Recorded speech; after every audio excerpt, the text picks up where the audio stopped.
আসসালামু আলাইকুম, hello viewers, welcome back to my channel. তো বরাবরের মতো আজকে একটি সকালের নাস্তার রেসিপি নিয়ে ফিরে এসেছি। তো আজ আমার রেসিপিতে কোনো ঝাল রেসিপি থাকছে না।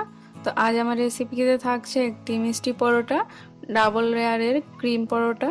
তো কিভাবে আপনারা 1 কাপ ময়দা থেকে এই ডাবল লেয়ারের ক্রিম পরোটা তৈরি করতে পারবেন সেটি আজ আমি আপনাদের সাথে শেয়ার করব।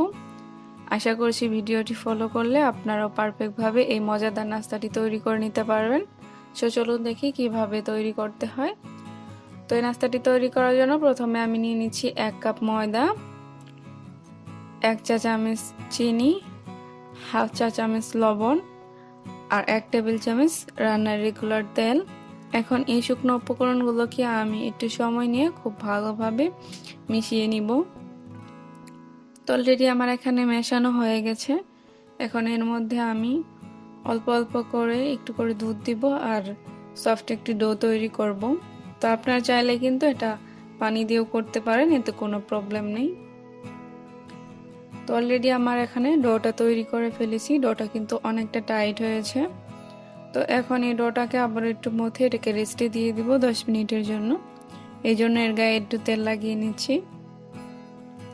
তো আপনারা চাইলে 20 থেকে 30 মিনিটও রাখতে পারেন, সেক্ষেত্রে ডোটা আরও বেশি সফট হয়ে যাবে। তো এটাকে 10 মিনিটের জন্য ঢেকে দিলাম। এখন আমি ক্রিমটা তৈরি করব। এই জন্য চুলায় একটি প্যান বসিয়ে 2 চা চামচের মতো রান্নার রেগুলার তেল দিয়ে দিয়েছি। এখন এর মধ্যে দিয়ে দেব 3 টেবিল চামচ ময়দা। তো প্রথমে 2 চামচ দিয়ে আমি এটাকে একটু ভালো করে মিশিয়ে নিচ্ছি। এখন এর মধ্যে আমি আর 1 টেবিল চামচ ময়দা দিয়ে দিলাম। এখন সবগুলোকে তেলের সাথে একটু ভালোভাবে নেড়েচেড়ে ভেজে নিব। তো এই পর্যায়ে এটা আমার মোটামুটি ভাজা হয়ে গেছে। এখন এর মধ্যে আমি দিয়ে দিব 1 টেবিল চামচ মিল্ক পাউডার। তো আপনারা চাইলে মিল্ক পাউডারটা স্কিপ করতে পারেন বা যদি ভালো লাগে সেক্ষেত্রে দিয়ে দিতে পারেন। এখন এর মধ্যে আমি দিয়ে দিলাম 2 টেবিল চামচ চিনি আর 1 কাপ লিকুইড মিল্ক। এখন এই সবগুলো উপকরণকে খুব ভালোভাবে নেড়ে চেড়ে আমি মিশিয়ে নিব। আর অনবরত নাড়তে থাকতে হবে যাতে নিচে লেগে না যায়। তো এইভাবেই আমি একটু নেড়ে চেড়ে 3 থেকে 4 মিনিটের মতো রান্না করে নিয়েছি। তো এই পর্যায়ে আমার ক্রিমটা পারফেক্টভাবে তৈরি হয়েছে। এখন এদিকে 10 মিনিট পর ফিরে আসলাম। তো 10 মিনিট পর আগের চেয়ে একটুটা সফট হয়েছে আমার এই ডোটা। এখন এই ডো থেকে আমি ছোট ছোট করে লিচি কেটে নিব। এই জন্য আমি প্রথমে একটু মথে নিচ্ছি। এখন এই ডোটা থেকে আমি 6টা লিচি কেটে নিব। তো আপনারা যে সাইজের রুটি তৈরি করবেন সেই সাইজ মতোই লিচি কেটে নেবেন। তো 6টা ডো আমি কেটে নিয়েছি। এখন একটা একটা করে আমি সবগুলোকে রুটি বানিয়ে নিব। তো আমার একটা রুটি বানানো হয়ে গেছে। এইভাবে আমি সবগুলো রুটি বানিয়ে নিব। তো এদিকে আমার সবগুলো রুটি বানানো হয়ে গেছে। এখন যে এখানে একটা রুটি আছে এই রুটির ওপর আমি সেই ক্রিমটা দিয়ে দিলাম। আসলে এখানে ক্রিমটা আমার অনেক বেশি ঘন হয়ে গেছে, আপনারা চেষ্টা করবেন আরও একটু পাতলা করে নেওয়ার জন্য। তো চারদিকটা ছড়িয়ে দিয়েছি, এখন সাইডে একটু জায়গা রেখেছি।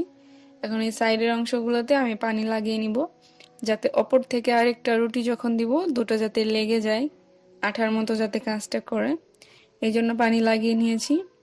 এখন অপর থেকে আরেকটা রুটি দিয়ে চাপ দিয়ে দিব। তো খুব ভালোভাবে আমি চেপে নিয়েছি। এই তো তৈরি হয়ে গেল আমার ডাবল লেয়ারের ক্রিম পরোটা। তো এইভাবেই আমি প্রত্যেকটা রুটিকেই বানিয়ে নিব।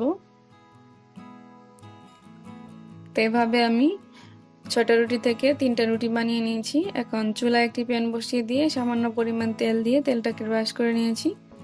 এখন এর মধ্যে আমি একটা পরোটা দিয়ে দিব। কিছুক্ষণ আমি একটু সময় ধরে এটাকে ভেজে নিব। এখন ওপর থেকে আরেকটু তেল দিয়ে দিলাম। তেলটাকে আমি ব্রাশ করে নিয়েছি। এখন এটাকে একটু উল্টে দিব। তো অবশ্যই একটু সময় নিয়ে ভাজবেন, যেহেতু এখানে ডাবল পরোটা, সাধারণ পরোটার চেয়ে সামান্য একটু সময় নিয়ে ধৈর্য ধরে ভাজতে হবে পরোটাটা। তো আমি একটু চেপে চেপে ভালো করে ভেজে নিয়েছি। আমার ভাজা শেষ। তো এইভাবেই আমি প্রত্যেকটা রুটিকে ভেজে নিয়েছি। মাশাআল্লাহ, দেখতে পাচ্ছেন রুটিগুলো দেখতে কতটা চমৎকার হয়েছে। আর ভিতরটা কিন্তু একদম ক্রিমে ভরা। সকালে বা বিকালের নাস্তায় যদি এই পরোটাটি টেবিলে থাকে, ছোট বড় সবাই কিন্তু অনায়াসে নাস্তাটি খেয়ে নিতে পারবে। আর সবার কিন্তু অনেক বেশি ভালো লাগবে। আপনাদের সাথে একটা রুটি আমি কেটে শেয়ার করছি যে ভিতরে কতটা ক্রিমে ভরা রয়েছে। তো দেখতেই পাচ্ছেন ভিতরের অংশটা কিন্তু একদম ক্রিমে ভরা, অনেকটা সুন্দর লাগছে।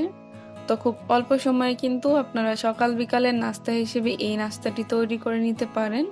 যারা সহজ নাস্তার রেসিপি পছন্দ করেন, আশা করছি ভিডিওটি তাদের অনেক ভালো লেগেছে। তো ভালো লাগলে অবশ্যই একটি লাইক দিবেন, কমেন্ট করতে ভুলবেন না। সেই সম্পূর্ণ ভিডিওটি দেখার জন্য ধন্যবাদ সবাইকে। ভালো থাকবেন। আল্লাহ হাফিজ।